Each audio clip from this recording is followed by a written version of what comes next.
দর্শক বন্ধুরা, আজকে আমরা এই ভুটানি কমলা টেস্ট করব আর সাতকি কমলা, মানে কোনটা কীরকম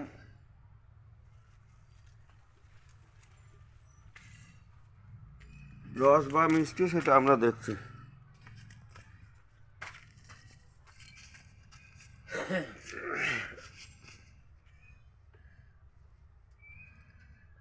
এটা ছিল সেই সাতকিটা টাইট হয়, মানে চোচা পাতলা, এর সঙ্গে টাইট হয়ে থাকে কিন্তু ওঠে ভালো। এই যে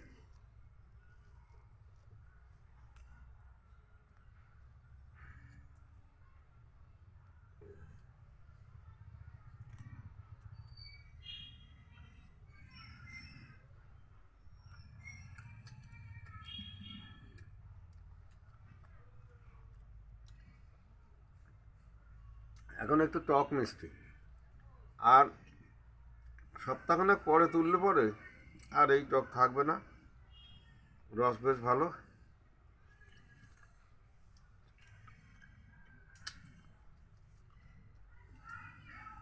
সন্তুদা দেখেন তো, স্বাদ আছে ভালো।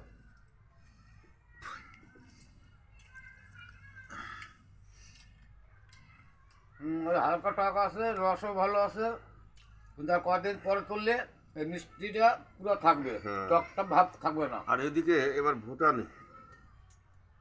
ভুটানিটা দেখি, ভুটানিটাও আর কদিন পরে মনে হবে কি এই গোয়ার থেকে ছালগুলি আলাদা হয়ে আছে।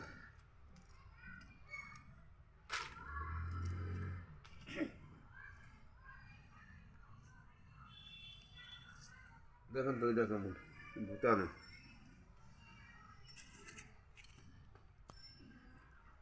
ওটার জন্য তো এটা আর মিষ্টি বেশি, কিন্তু রস সমানই আছে, কিন্তু ওইটা আগেরটার জন্য এটা মিষ্টি বেশি, কিন্তু আগেরটাও মিষ্টি হবে, আর কটা দিন পরে তুললে ওটাও মিষ্টি হবে এইভাবে, কিন্তু রসটা ভালো রস আছে।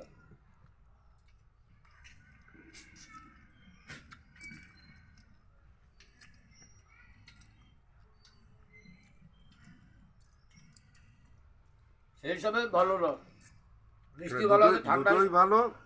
এটা টকটা একটু হালকা হয়ে গেছে, আর কয়দিন গেলে এই টক কিছু থাকবে না, কিচ্ছু থাকবে না। ভুটানিতে রস খুব ভালো রস আছে, আর মিষ্টি মানে ঠান্ডা হিসাবে টক তো একটু সামান্য থাকে, কিন্তু সেই টকের কোনো পুষ্টি নাই, এটা টক বলাই চলে না। মা অন্নপূর্ণা নার্সারিতে কিছু কিছু কমলা, দু চার রকম কমলা আছে, তার কোনোটাই খারাপ না। আর এটা দেখছেন কাগজি লেবু, ভাতে খাওয়ার লেবু।